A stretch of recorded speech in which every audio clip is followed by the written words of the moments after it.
Flooding in Assam this year is not just the deadliest in last 6 decades but also unique in the way it is creating destruction. You must be thinking how, but you also have to think that what new normal climate change is creating, which is the main catalyst which is amplifying the after effects of climate change, and most importantly, what is changing about Assam floods this year. Hello everyone, welcome to Vajiram and Ravi's Flash News. My name is Shubhangi Singh, and in today's session we are going to understand Assam, which is known for floods every monsoon. This year this has turned disastrous. So the first question that comes to your mind is why? Why we understand Brahmaputra, the river driving the lifeline of this very state Assam, carries voluminous amounts of water, sediments and more, and every monsoon this is the story that Brahmaputra not only serves as the lifeline of Assam but also the sorrow of Assam every year. Now what we are seeing in this flood this time, where it has been so deadly, as of now we are seeing more than 70 plus deaths. We are looking at more than affected 7 lakh people and displacement of more than 1.5 lakh people in this very region. And we have to understand that relief teams which want to address and help this disastrous situation are facing multiple challenges. They are struggling to reach only 20 to 30% of the affected region as of now, because the sediment deposits are so deep that the navigation of the rescue teams has also become difficult. And to mark the seriousness of the situation, as of now, more than 800 villages are inundated as of now. Now, the moment I started this conversation, the first thing I did mention that yes, this particular flood is the disastrous one, and this is the worst flooding that we are seeing in nearly 6 decades. But I also mentioned that there is something unique. That is something that has not happened before, that is unprecedented. Now what is that part here? So when we are looking at Assam here, and when we are talking about Eastern Assam or also referred to Upper Assam, and I am talking about districts around Jorhat, Sivasagar, all of these were assumed to be comparatively safe in terms of flood. So they never had preparedness for flood. It was the Western Assam or Central Assam that was more flood prone and that expected floods.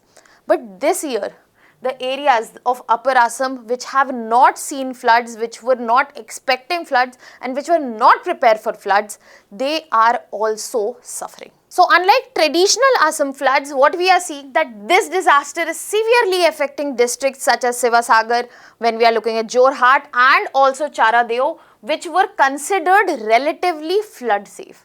That means the face, the places and the occurrence of flood is also changing. This is what marks the arrival of floods in Upper Assam, and not just a random one of the worst we have seen in multiple decades. Now when we are looking at the spread of the disaster itself, majority of Assam is affected as of now. But the question here is, why did the floods all of a sudden become so severe? Or is it something that we have seen every year? So I want to know it first from you. Do you think this is something that happens every year and nothing new has occurred in Assam? Or do you think that this time the situation is way worse that we have seen usually? Now let me help you answer this. So what we have seen here this time is the fact that there has been extreme rainfall, not just in Assam but in Nagaland hills also. Now when we are talking about the Nagaland hill districts, when we are talking about Mokochong, we are talking about Mon, we are talking about Wokha, these are the upper hill districts which are present in Nagaland. Now because of extreme rainfall, what did we see? That regions such as Charaideo in Assam, they received more than 400+% rainfall. Regions such as Mokochong in Nagaland have again received more than 490% plus rainfall. Now because of the hilly region and the steep runoff, the hills are steep, so the water will rapidly move, the runoff will be very rapid. So rapid runoff from steep hills happened, and this runoff contributed to the tributaries of Brahmaputra. So which tributaries they were there? It was Disang, it was Dikhao, it was Dhansiri. All three tributaries were welled up from this steep runoff. And Brahmaputra, which already was swollen up because of the rainfall, could not absorb the water that was coming in. Now, this is the reason that you see the Upper Assam Valley also affected by the flood. Otherwise, previously it used to be the main or the Lower Assam Valley or the central Nagaland plain that they used to be mostly affected. Now, you also might question that why extreme rainfall was seen in this whole region, including Nagaland. That was because of upper air cyclonic situations which were present. Because of that, we saw intense moisture convergence, we saw prolonged heavy rainfall, and the catchments were already saturated. So that exactly increased the runoff of water across this very region. But I also asked you in the starting, do you think there is a catalyst which is amplifying the climate change? And when you are looking for the catalyst, we have to look amongst us. Because it is us humans which are amplifying the negative effects which are already present. Because it is not just rainfall, we cannot put the blame of these floods on just excessive rainfall, the departure from usual. We have to consider not just natural but also human factors which are amplifying the present disastrous situation in front of us. Because if we are looking at the factors, the first thing rightly presented in front of us is climate change, which has definitely increased the rainfall variability. It has led to situation of floods and droughts, and the predictability around it is not known. And that is why what we are seeing, that high intensity rainfall events, they have increased. What we are seeing, that extreme precipitation is something that is absolutely common. This is something understandable, but we cannot totally put it on nature. This is also anthropogenically induced, anthropogenically produced. And then we come to the direct activities. The first one, mining and river excavation. Multiple satellite images. This is an old one, yes, but there are many present which show there is excessive excavation, there is river valley mining that is taking place, destabilized slopes are present, and as a result what we are seeing, that more sediment will enter the river load and river capacity will automatically reduce, especially when we need it in times of flood. Then we have the most known one amongst us, that is deforestation. What do we mean by deforestation? Cutting of trees.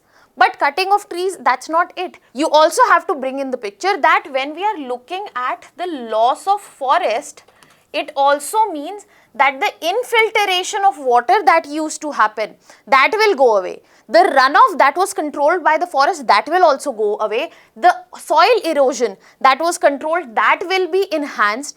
And especially when we are looking at silt load, that will increase of the river if the forests are not present. And because of both of these factors, siltation is increasing.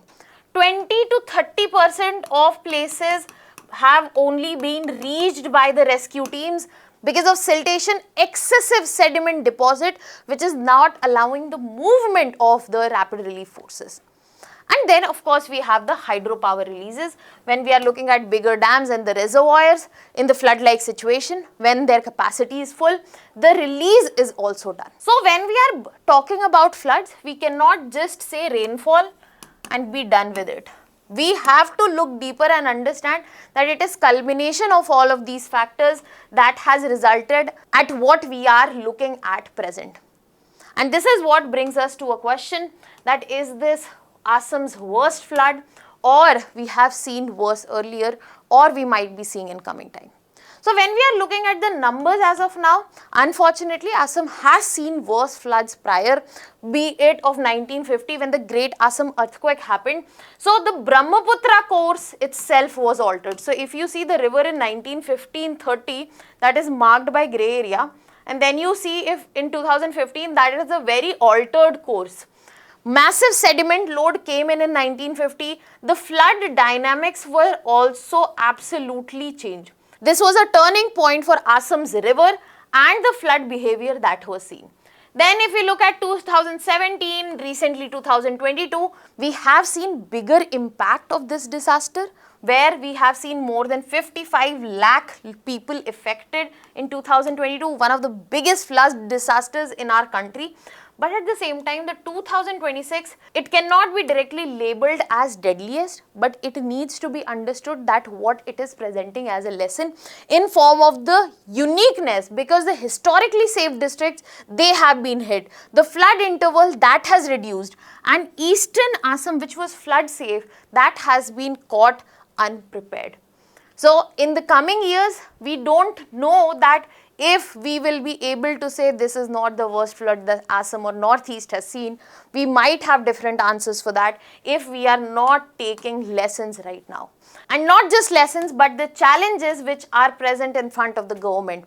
When we are talking about National Disaster Relief Force, when we are talking about State Disaster Relief Force, all of them working with immediate response, but what we have seen, big challenges such as accessibility. I've already given you the example there. When we are looking at forecasting, immediate, rapid and accurate forecasting has been an issue for India's whole architecture, the accumulated rainfall data and the infrastructure to execute if the forecasting is received in time. And then we all know the governance challenge, that how even if all of these challenges were not present, the administrative requirement of the time is to consider climate resilient preparation for disaster, risk assessment and more. Now on this note, I'll be leaving you here with the way forward, that how it is important to focus on the holistic integrated drainage basin management for the coming time, where we are not looking isolated river flooding situation, but how we can ensure that all the stakeholders, all the basin management can be done in one holistic system, which will include watershed restoration as well, which will come through afforestation, soil conservation and more. Integrated river basin, where we have to coordinate all the states so as to ensure that the river basin management, as I said, is done in a holistic manner rather than just looking at individual state or rivers. And it is important that we finally bring in climate resilience, not just in agriculture but in infrastructure planning and more. Furthermore, it is also important to go back to the nature-based solution, where we focus on wetlands, protect floodplains and improve groundwater recharge, so as we can use the nature's given gifts to protect us. And the basic fundamental of the disaster preparedness, the community preparedness, where we can use traditional practices when we are looking at the changhars, which are basically the elevated house, which are very commonly present in Assam, which shows that infrastructure needs to be climate resilient. On this note, I'll be leaving you with a prelims practice question. Very easy one. I hope you will be able to answer it. Let me know the answer to this in the comment section. That was all from my side. Thank you so much.